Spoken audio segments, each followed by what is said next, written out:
Hi friends, ఈరోజు వార్తల్లో నిలిచిన కరెంట్ అఫైర్స్లోని మొదటి అంశం, జాబిల్లి ఆవల వైపు శిలల కోసము చైనా వ్యోమనౌక ప్రయోగించబడింది. ప్రపంచంలోనే తొలిసారిగా ఈ ప్రయోగం అనేది చేపట్టారు.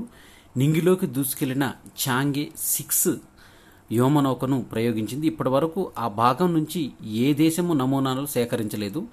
తాజా ప్రాజెక్టు విజయవంతమైతే ఆ ఘనతను సాధించిన తొలి దేశంగా చైనా గుర్తింపు పొందనుంది. చాంగే 6ను వెన్చాంగ్ శాటిలైట్ లాంచింగ్ సెంటర్ నుంచి లాంగ్ మార్చ్ 5 అనే రాకెట్ ద్వారా ప్రయోగించారు. ఈ ప్రయోగం పూర్తిగా విజయవంతమైందని, వ్యోమనౌక నిర్దిష్ట కక్షలో ప్రవేశించిందని చైనా అంతరిక్ష సంస్థ ప్రకటించింది. చాంగే 6లో ఆర్బిటర్, ల్యాండర్, అసెండర్, రీఎంట్రీ మాడ్యూళ్లు ఉన్నాయి. ల్యాండర్ భాగంలో ఫ్రాన్సు, ఇటలీ, ఐరోపా అంతరిక్ష సంస్థ అయిన స్వీడన్కు చెందిన పరికరాలు ఉన్నాయి. ఈ ఆర్బిటర్లో పాకిస్తాన్కు చెందిన ఐక్యూబ్-క్యూ అనే పేలోడ్ కూడా ఉంది. చంద్రుడి వద్దకు ప్రయోగించిన వ్యోమనౌకల్లో పాకిస్తాన్ పరికరాన్ని చైనా ఉంచటము ఇదే ఫస్ట్ టైం. ఐక్యూబ్-క్యూను పాక్, చైనా అంతరిక్ష సంస్థలు రూపొందించాయి. ఇందులో 2 ఆప్టికల్ కెమెరాలు కూడా ఉన్నాయి. చందమామ ఉపరితలాన్ని ఇవి చిత్రించడానికి ఉపయోగిస్తారు. సహనమే వివాహానికి పునాది అంటూ స్వల్ప వివాదాలతో దాన్ని విచ్ఛిన్నం చేసుకోవద్దని వరకట్న వేధింపుల కేసును కొట్టివేస్తూ సుప్రీంకోర్టు ఒక తీవ్రమైన వ్యాఖ్య చేసింది. ఇది భారతీయ న్యాయ సంహిత సెక్షన్ 85, 86ను దుర్వినియోగాన్ని నివారించడానికి కేంద్రానికి సుప్రీంకోర్టు ఒక సూచన ద్వారా తెలిపింది. నేపాల్ కరెన్సీ 100 రూపాయల నోటుపైన వివాదాస్పద భూభాగాలతో కొత్త పటాన్ని విడుదల చేసింది. ఏకపక్ష చర్యగా పేర్కొన్న భారత్ దీనికి సంబంధించి భూ విభాగాలైన లిపులేఖ్, లింపియాధురా, కాలాపానితో కూడిన కొత్త పటం చోటు చేసుకుంది. ఆ పరిణామంపైన భారత్ తీవ్రంగా స్పందించింది. కృత్రిమ విస్తరణతో కూడిన ఏకపక్ష చర్యగా పేర్కొంది. దీంట్లో ఉన్న మన భారత స్థలాలు లిపులేఖ్, లింపియాధురా, కాలాపాని.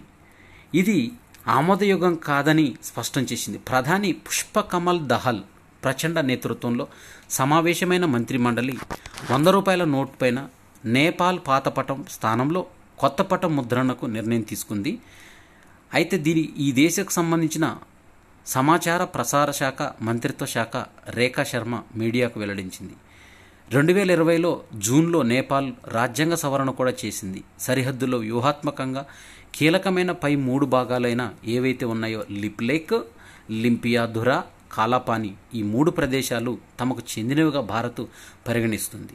సిక్కిము, పశ్చిమ బెంగాల్, బీహార్, ఉత్తరప్రదేశ్, ఉత్తరాఖండ్ ఈ 5 భారత రాష్ట్రాలతో నేపాల్ 1850 కిలోమీటర్ల సరిహద్దును పంచుకుంటుంది. వైద్య ఆరోగ్య శాఖ కార్యదర్శి రాష్ట్రంలో బాలింత మరణాలను నివారించాలంటూ మాతా శిశు సంరక్షణలో మెరుగైన వైద్య విధానాలు అందుబాటులోకి ఉన్నాయని తెలంగాణ యూనిసెఫ్ చీఫ్ జెలిన్ తప్పిసితో పాటు వైద్య ఆరోగ్య అధికారులు ఈ సందర్భంగా తెలిపారు. దేశీయ బాంబర్ డ్రోన్ FWD-200B సిద్ధంగా ఉన్నట్టు దానికి FWBD-200B అని పేరు పెట్టారు. రక్షణ శాఖ అవసరాలకు అనుగుణంగా దీన్ని పూర్తి స్వదేశీ సాంకేతిక పరిజ్ఞానంతో బాంబర్ డ్రోన్ను తయారు చేసినట్టు ఫ్లయింగ్ వెడ్జ్ సంస్థ వెల్లడించింది. ఈ మానవరహిత బాంబర్ డ్రోన్ 100 కిలోల పేలోడ్ను మోసుకెళ్లగలదని, గంటకు 370 కిలోమీటర్ల వేగంతో 12 నుంచి 20 గంటల పాటు గగనతలంలోకి ప్రయాణించే సామర్థ్యం దీని సొంతమని పేర్కొంది. గ్రాండ్ కంట్రోల్ స్టేషన్ నుంచి 200 కిలోమీటర్ల వరకు ప్రయాణించగల ఈ బాంబర్ను త్వరలోనే రక్షణ శాఖకు అప్పగిస్తామని తెలిపారు.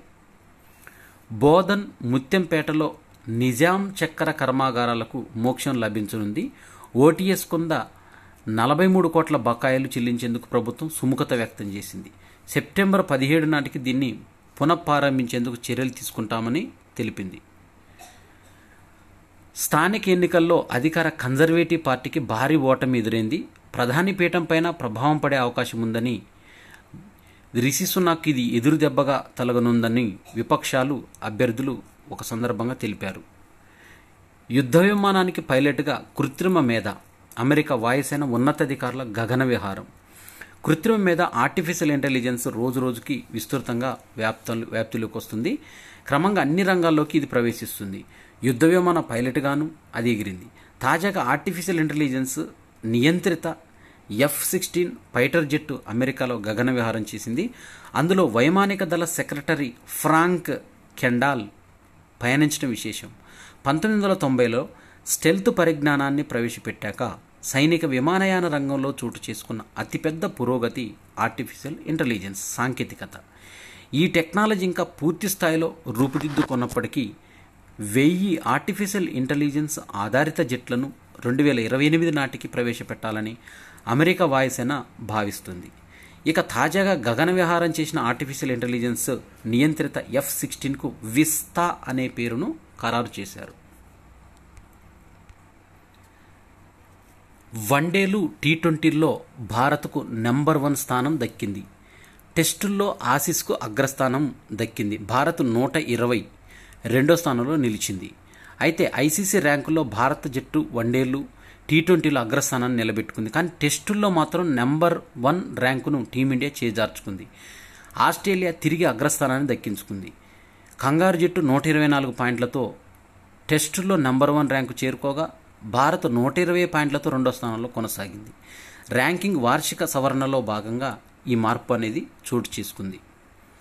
ఆసియా అండర్-22 యూత్ బాక్సింగ్ ఛాంపియన్షిప్లో 7 బాక్సర్లకు పసిడి పోరుకు అర్హత సాధించారు.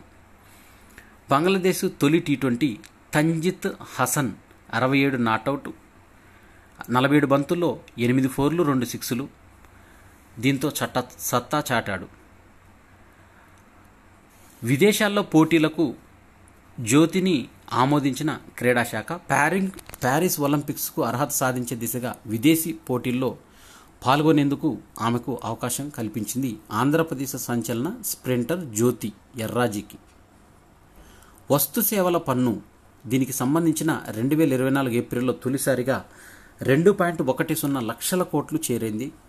2023 ఏప్రిల్ నాటికి 1,87,000 కోట్లతో పోలిస్తే ఇది 12.4% అధికం.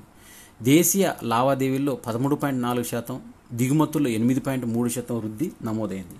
2024 మార్చిలో జీఎస్టీ వసూళ్లు 1.78 లక్షల కోట్లు. Supersonic missile assisted release of టోర్పిడో smart అనే ఆయుధ వ్యవస్థను భారత్ మే 1, 2024లో విజయవంతంగా పరీక్షించింది. దీనిని ఒడిశాలోని ఒక దీవిలో ఏర్పాటు చేసిన సంచార లాంచర్ నుంచి దీన్ని ప్రయోగించింది. సిమెట్రిక్ సెపరేషన్, ఎజెక్షన్, వేగ నియంత్రణ లాంటి అంశాలకు ఈ ప్రయోగాన్ని పరీక్షించారు. విమానయాన రంగం ద్వారా కార్బన్ డైఆక్సైడ్ ఉద్గారాలను ఎక్కువగా విడుదల చేస్తున్న దేశాల్లో అమెరికా 22% ఫస్ట్ ప్లేస్లో ఉంది. చైనా 14%తో సెకండ్ ప్లేస్, బ్రిటన్ 4%తో థర్డ్ ప్లేస్, 2-3 స్థానాల్లో ఉన్నాయి. Norwegian University of Science and Technology శాస్త్రవేత్తలు ఈ పరిశోధనలో తెలిపారు. 2019 అంతర్జాతీయ విమానయాన డేటా ఆధారంగా దీన్ని లెక్కగట్టారు. భారతదేశ ఎలక్ట్రానిక్, టెలికాం, ఎలక్ట్రికల్ ఉత్పత్తుల దిగుమతులు 2023-24 ఆర్థిక సంవత్సరంలో $89.8 బిలియన్, దాదాపుగా 7.45 లక్షల కోట్లు నమోదైంది. ఆర్థిక మేధో సంస్థ GTRI తన నివేదిక ద్వారా పేర్కొంది. ఇవి మే 4, 2024కు సంబంధించిన కరెంట్ అఫైర్స్. ఈ వీడియో నచ్చినట్టయితే లైక్ చేయండి, షేర్ చేయండి, కామెంట్ చేయండి. నా ఛానల్ సబ్స్క్రైబ్ చేసుకోవడం ద్వారా నేను చేసే వీడియోస్ అన్నీ మీకు నోటిఫికేషన్ రూపంలో వెలువడతాయి. Thanks for watching.